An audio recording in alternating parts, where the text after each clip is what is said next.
Xorazm bulbuli Og'abek Sobirov 54 yoshda. Assalomu alaykum.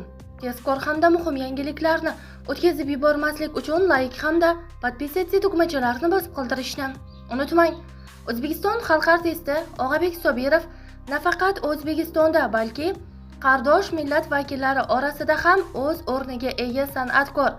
Bu yil 54 yoshni qarshilagan xonandaning san'atga kirib kelishi, ayriliqlarga to'la hayoti va ijodiy faoliyatiga nazar solamiz. Og'abek Sobirov 1972-yil 24-iyun kuni Xorazm viloyati Urganch shahrida temir yo'lchi Karim ota xonadonida dunyoga kelgan.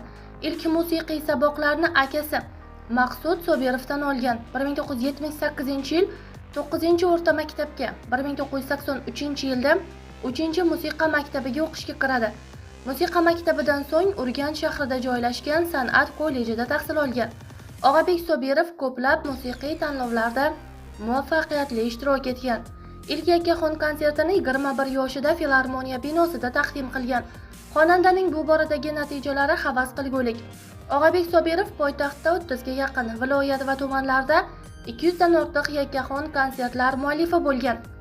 Bundan tashqari AQSh, Germaniya, Fransiya, Belgiya, Kanada, Turkiya, Malayziya, Hindiston, Rossiya, Eron, Janubiy Koreya, Vengriya, Qozog'iston, Qirg'iziston, Tojikiston, Birlashgan Arab Amirliklari, Isroil, Xitoy, Turkmaniston davlatlarida bir necha martalab yakkaxon konsert dasturlarini taqdim etgan. Unvonni avvalroq berish kerak edi degan gapni eshitish katta baxt. Davlat mukofotidan avval muxlislarning Xorazm bulbuli degan e'tirofiga muyassar bo'lgan Og'abek Sobirov O'zbekistonda xizmat ko'rsatgan artist unvoniga 2002-yilda, O'zbekiston xalq artisti unvoniga esa 2020-yilda munosib ko'rilgan. San'atkor uchun unvon avvalroq berilishi kerak edi deyilgan gaplarni eshitishning o'zi katta baxt. Masalan, "Iye, sizga ham berdimi? Tavba" desa nima qilardim? Unda bu narsaning keragi bo'lmasdi, chunki u sharaf bo'lmaydi. Odamlarning ko'zida soxta san'atkor bo'lib gavdalanib qolasiz. Ijtimoiy tarmoqlar orqali to'ylarda, konsertlarda, xalqimizning yaxshi kunlarida odamlar bilan ham suhbat bo'lib qolamiz. Shu paytlarda birinchi beriladigan savol shu: nima uchun sizga O'zbekiston xalq artisti unvoni berilmayapti? Bu savollardan men to'g'ri ma'noda zavq olardim. Demak, shukurki men xalqning nazarida ekanman. Keyin ham berilmasligi mumkin edi. Aslida gap berilishi yoki berilmasligida ham emas. Masalan, xalq yaxshi ko'rsa shuning o'zi oliy unvon. Endi 10 yil oldin, 15 yil oldin berilsa ham bo'lardi degan gaplar bo'lyapti. Masalan, bu narsaga ko'pchilik guvoh, ochiqdan ochiq yozishyapti. Bu narsalar san'atkor uchun ulkan baxt. Aytishadi-ku, har bir narsaning o'z vaqti soati bor. Demak, vaqti bo'lmagan. Men shunday tushunaman. Allohga behisob shukr. Yurtboshimizning kamtarona san'atimizga nazari tushganidan juda xursandman, deydi xonanda O'zbekiston xalq artisti unvonini nisbatan kech olgani haqidagi gap so'zlarga nisbatan. Odamlar orasida Turkmaniston prezidenti Og'abek Sobirovga tilla ot sovg'a qilgani uchun uni davlat tadbirlariga qo'yishmayapti degan gap so'zlarga xonanda bu uydirma bo'lmagan mishmishlar deya munosabat bildirgan edi. Birovga yoqish-yoqmaslik hamma davrda ham bo'lgan. Rostini aytsam, o'sha paytda 15-16 yillar avval kimlarningdir she'rini aytishim kerak bo'ldi. Bu she'r menga yoqmadi, tanamga singdira olmadim. Qo'pol qilib aytganda, o'sha she'rni qo'shiq qilib aytgim kelmadi. Keyin bu qo'shiq aytilmadi. Shundan boshlandi bu ahvol. Xalqimizning to'ylarida ko'p bo'lamiz. 1-2 kun qolganda tezda tadbirga yetib keling degan davlat chaqiriqlari bo'lib qoladi. Bormaslikning iloji yo'q, lekin bu yerda to'yga aytilganmiz. Oylab kutgan odamlar bor. Odamlar niyat qilishadi. Qancha harakat va orzu niyatlar bilan qilinayotgan to'yga 1 kun qolganda bora olmayman deb aytishni tasavvur qilib ko'ring. Ularning o'rniga o'zingizni qo'yib ko'ring. Vijdonim qiynalardi. To'yni boshlab u yerga bora olmasdim. Har kim har xil tushunishi mumkin. Birov pulni deb ozgina mablag' ko'zga yaxshi ko'rindi-yu, davlatning bepul tadbiri ko'ziga ko'rinmadi deyishi mumkin. Lekin unaqa emas. Har kimning sharoiti har xil. Kambag'al odam niyat qiladi. Men bora olmasam yuzimga aytadi. Va'da berdingmi? To'yning sanasini o'zing belgiladingmi? So'ragan pulingni berdimmi? Kelasan. Tamom deydi. Xo'sh, shu kabi vaziyatda nima deb javob qaytarish mumkin? Ushbu savolga hanuzgacha hech kimdan qoniqarli javob eshitmaganman. Shu narsalar asta-sekin mening davlat tadbirlaridan chetlashishimga sabab bo'ldi deb o'ylayman, deydi Og'abek Sobirov. Og'abek Sobirov 50 yoshdan oshgan bo'lsa-da, o'zbek to'ylaridagi eng talabgor xonanda. Muxlislari uni shunchalik yaxshi ko'rishganidan AQSh dollarlaridan tayyorlangan pul chambarlarni to'ylarda uning bo'yniga ilib qo'yishadi. Xonandaning ma'muriy javobiga ko'ra, bu holat Xorazm viloyatining Gurlan tumanida o'tkazilgan sunnat to'yida bo'lgan.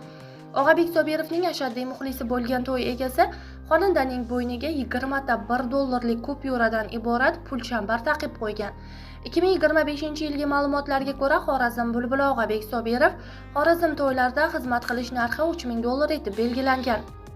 Og'abek Sobirovning hayoti ko'pchilik o'ylagandek faqat yutuqlar, g'alabalardan iborat bo'lmagan. U hayotidagi eng yomon hodisa ayolining o'limi bo'lganini aytadi. Ayolim olamdan o'tgan, lekin mishmishlar shu qadar avj olib ketdiki, qaynisinglisiga uylandi degan gaplar tarqab ketdi. Ayolim qarindoshimiz, tog'amning qizi bo'lgan. Eslasam boshqacha bo'lib ketaman. Hayotda eng ezilgan davrim bo'ldi. U paytlarni eslasam, o'sha hayotga yana qaytgandek bo'laman. Yaram yangilanadi. Bu hayotda mening yuragimni jarohatlagan eng katta hodisa shu yo'qotish bo'ladi. Bunday taqdirni hech kimga hech qachon ravo ko'rmayman, deydi Og'abek Sobirov. Og'abek Sobirov o'zini kino olamida ham sinab ko'rgan. U aktyor sifatida Qizg'aldoq nomli filmda bosh rolni ijro etadi. Ushbu film soundtreki ham juda ommalashgan. Oilamizdagi mudhish voqea farzandlarimizning onasi olamdan o'tgandan keyin uni bir umrga eslatib turadigan yodgorlik sifatida kino suratga olsak degan maslahatlar bo'lgan.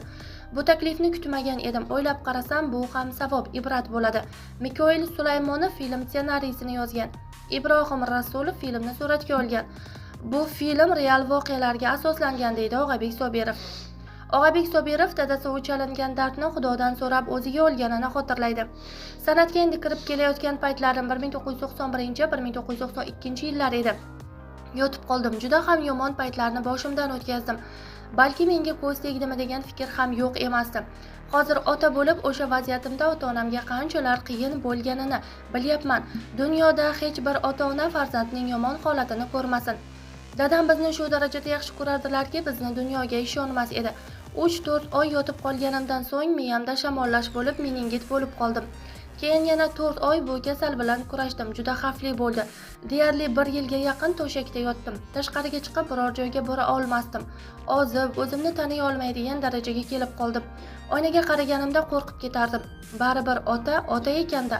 Otam ustimda turib Allohga nola qilgan. Bolamning dardini olib menga bergin. Bolam qiynalmasin deb. Buni o'z quloqim bilan eshitganman. Dadam shu dardimni so'rab o'zlariga olgan. Shu voqeadan so'ng kundan kunga yaxshi bo'lib ketaverdim. Dadam esa 2 yilga bormay vafot etdi. Dadam temir yo'lchi bo'lib ishlagan, juda baquvvat inson edi. Har kuni 30-40 kilometr piyoda ishga borib kelardi. Lekin shu voqeadan ko'p o'tmay olamdan o'tgan. Ba'zida biz otamizga mos farzand bo'la oldikmikan, munosib bo'lib hurmatlarini joyiga qo'ya oldikmikan deb o'ylab qolaman. Hozirgacha shu fikr menga tinchlik bermaydi. Juda qiynalaman, deydi Og'abek Sobirov otasining erta vafot etgani haqida. Ma'lumot uchun, O'zbekiston xalq artisti Og'abek Sobirov bugungi kunda Lazgi badiiy ashula va raqs ansambliga rahbarlik qiladi.